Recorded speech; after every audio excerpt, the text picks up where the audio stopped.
مجھے ایک صاحب نے سوال پوچھا، کہنے لگے میلاد کس کو منانا چاہیے؟ میں نے کہا اس بیٹی کو منانا چاہیے میلاد جو زندہ ہوتی تھی تو دفن کر دیا جاتا تھا، پر میرے رسول نے فرمایا اب جو بیٹی پالے گا نا میں اس کا بازو پکڑ کے جنت میں ساتھ لے کے جاؤں گا۔ میں نے کہا میلاد اس ماں کو منانا چاہیے جس کا بیٹا گلے میں رسی ڈال کے ماں کو منڈی میں بیچ آتا تھا۔ میرے مصطفیٰ کریم نے فرمایا جنت 7 آسمانے کے اوپر سدرۃ المنتہا کے پاس تھی، پر میں نے وہاں سے کھینچ کے لا کے ماں کے قدموں کے نیچے رکھ دی ہے۔ میلاد اس باپ کو منانا چاہیے جس کی اولاد ڈنڈوں سے مارتی تھی، پر رسول کریم علیہ السلام نے فرمایا سن لو سن لو سن لو، اب جس کا ابا راضی ہوگا اسی کا اللہ راضی ہوگا۔ میں نے کہا میلاد اس غریب کو منانا چاہیے جو بھینس کی طرح بکری کی طرح منڈی میں بکتا تھا، پر مصطفیٰ نے کالے رنگ والے حبشی غلام کو سینے سے لگا کے کہا غریبوں کو چھوٹا نہ سمجھنا، میں اللہ کا رسول جب جنت میں جاؤں گا تو آگے بھی غریب ہوں گے، پیچھے بھی غریب ہوں گے، دائیں بھی غریب ہوں گے، بائیں بھی غریب ہوں گے۔ فرمایا امیر ویٹنگ لسٹ میں ہوں گے، 500 سال بعد جنت میں جائیں گے، غریبوں کے لیے جنت کے دروازے 500 سال پہلے ہی کھلوا دوں گا۔ اسے منانا چاہیے، میلاد منانا چاہیے۔ اور میں نے کہا مولوی سن، تجھے پوچھتا کوئی نہ، تیرا ذکر کوئی نہ کرتا، لیکن تو منبر پہ بیٹھا ہے، تو محمد عربی کے نام کا کھا رہا ہے، تو علی کے نام کا کھا رہا ہے، تو عمر عثمان اور ابو بکر کے نام کا کھا رہا ہے، تو حسنین کا صدقہ کھا رہا ہے۔ تجھے نہ تیری کبھی کسی نے برادری پوچھی، نہ کبھی تیرا کسی نے ایڈریس پوچھا، نہ کبھی کسی نے تیری سند پوچھی، لوگ تیرے نعرے لگاتے ہیں، لوگ تیرے ہاتھ چومتے ہیں۔ پھر مان جا کہ تجھے صبح بھی میلاد منانا ہے، شام بھی میلاد منانا ہے، اور تجھے یہ کہنا چاہیے خس خس جنہ قدر نہیں میرا ایتے صاحب نو وڈیائیاں میں گلیاں دا روڑا کوڑا، ایتے محل چڑھایا سائیاں، تیرا کام تھا تیری آنکھیں بھیگی رہتی۔ اور اس بوڑھے کو بھی میلاد منانا چاہیے جس کے بارے میں میرے نبی پاک نے فرمایا سفید داڑھی والے کی جس نے عزت کی اس نے تو رب کی عزت کی،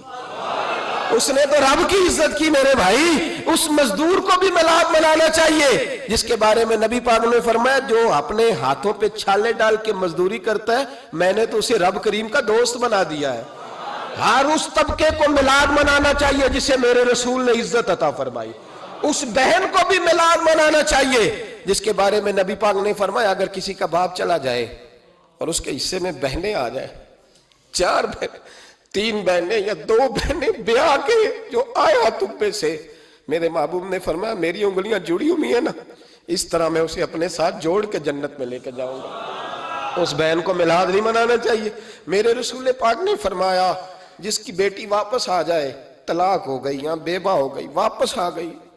نام بچ سکی، واپس آ گئی، فرمایا واپس آنے والی بیٹی کی جو باپ خدمت کرے گا میرے رسول پاک فرماتے ہیں میں قیامت میں اس کا سفارشی بنوں گا۔ تو اس بیوہ کو اور طلاق یافتہ کو میلاد نہیں منانا چاہیے،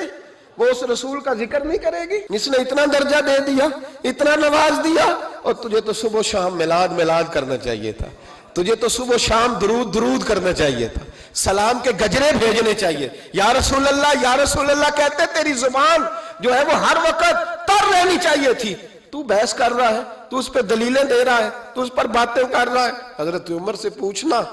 حضرت عمر سے، جناب اسامہ بن زید رضی اللہ تعالیٰ عنہ حضور کے غلام تھے، نبی پاک ان سے بڑا پیار کرتے تھے۔ ایک جنگ میں پیسے آئے تو حضرت عمر فاروق رضی اللہ تعالیٰ عنہ نے 25,000 دیا اپنے بیٹے کو، اور اسامہ بن زید کو 50,000 دینار دیے۔ بیٹا کہنے لگا ابا جی وہ تو چھوٹے ہیں، میں بڑا ہوں، وہ حضور کے زمانے میں بچے تھے، میں جہاد کرتا تھا، یہ آپ نے کیا کیا؟ تو حضرت عمر رو پڑے، کہنے لگے بیٹا یہ تیرے باپ کے سر پر جو عزت کے بال ہیں یہ مصطفیٰ کے اگائے ہوئے ہیں۔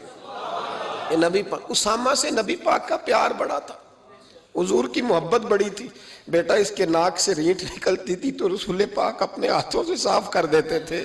حضور اس کو گود میں بٹھاتے تھے۔ میں کیسے بھول جاؤں رسول پاک کے احسانات کیسے۔ حضرت عمر جا رہے تھے تو مکے کے رستے میں ایک تنا آیا، کھجور کا خشک تنا، حضرت عمر نے اس کو بازوؤں میں لے کے رونا شروع کر دیا۔ عمر کیا ہوا؟ کہنے لگے یہاں تو میں اونٹ چرایا کرتا تھا، یہاں، اور میرا باپ مجھے مارا کرتا تھا، دیکھو آج عمر نعرہ لگاتا ہے تو کیسر و کسرا کام، او بھائی اصلہ نال جے نیکی کریے، ہاں اصلہ نال جے اصلاں نال جے نیکی کریے تے وہ نسلاں تاک نہیں بھول دے ہاں بے اصلاں نال نیکی کریے تے پھول کنڈیاں نال تول دے اور سن تیری دنیا بھی حضور کے صدقے بنی اور تیری قبر میں بھی کوئی ساتھ نہیں جائے گا کوئی ساتھ نہیں جائے گا قبر میں بھی مصطفیٰ کریم صلی اللہ اور دیکھنا قبر کے اندر بھی کبھی کوئی گیا ہے قبر میں بھی رسول پاک قبر میں بھی رسول پاک قبر میں بھی رسول پاک میرے استاد فرمایا کرتے تھے بتاؤ جس قبر میں نبی پاک آئیں گے وہاں عذاب کیا ہونا ہے جب حضور ہی آ گئے تو عذاب کیا ہونا ہے نبی پاک تو جدھر سے گزر جائیں رب وہ جگہ جنت بنا دیتا ہے وہاں کیا عذاب ہونا ہے وہاں تو دیدار ہونا ہے تیری قبر میں بھی نبی پاک اور حضور نے فرمایا میزان عمل پہ عمل تلیں گے تو پھر بھی میں تمہارے پاس ہوں گا حضور علیہ السلام نے فرمایا پل صراط سے گزرو گے تو پھر بھی میں تمہارے پاس ہوں گا اور میرے رسول پاک علیہ السلام نے فرمایا جب تم جنت میں جانے لگو گے تو پھر بھی میں تمہارے تو بتا تیرے رسول تو ہر وقت تیرے ساتھ ہے تو کب نبی پاک کے ساتھ ہوتا ہے تو بتانا تو کب نبی پاک کے ساتھ میں چھوٹے جلسے کا قائل ہوں لمبی محفل میں گزارش کرتا ہوں دوستوں سے کہ لمبا جلسہ نہ کرو لیکن ایک جگہ پہ میں گیا تو ایک بڑے پڑھے لکھے آدمی نے مجھے کہا مولانا ان کو سمجھائیں آدھی رات تک بٹھائے رہتے ہیں ان کو سمجھائیں میں نے کہا میں سمجھاؤں گا پر آپ بھی ذرا اپنا لب و لہجہ تھوڑا دھیما کریں تو پوری رات نہیں نبی پاک کے لیے جاگا اور میرے رسول تو ساری حیات تیرے لیے جاگتے رہے ساری رات محبوب نے کیا کہتے ہیں بریلی کے امام اعلیٰ حضرت فرماتے ہیں ان کی مہک نے دل کے غنچے کھلا دیے وہ جس راہ چل دیے ہیں کوچے بسا دیے ہیں میرے کریم سے گر قطرہ کسی نے مانگا دریا بہا دیے دربے بہا دیے ہیں اور اللہ کیا جہنم اب بھی نہ سرد ہوگا اللہ کیا جہنم اب بھی نہ سرد ہوگا رو کے مصطفیٰ نے دریا بہا دیے رو کے مصطفیٰ نے اور پھر کہنے لگے رو کے مصطفیٰ نے ان کے نثار کوئی کیسے ہی رنج میں ہو جب یاد آ گئے ہیں سب غم بھلا دیے جب یاد آ گئے ہیں سب غم اسی لیے تو ہم کہتے ہیں میلاد کھل کے مناؤ رسول پاک کا میلاد بہانے کرتے ہیں بہانے وہ کرتا ہے جس نے کام نہیں کرنا ہوتا جس نے کرنا ہوتا ہے وہ بہانے اعلیٰ حضرت نے جو پروگرام دیا وہ بڑا لمبا چوڑا ہے کب تک کا تجھے کیا بتایا اعلیٰ حضرت فرما گئے حشر تک ڈالیں گے ہم حشر تک ڈالیں گے ہم پیدائش مولا کی دھوم اور مثل فارس نجد کے قلعے گراتے جائیں گے اور خاک ہو جائیں عدو جل کر مگر ہم تو رضا دم میں جب تک دم ہے ذکر ان کا سناتے جائیں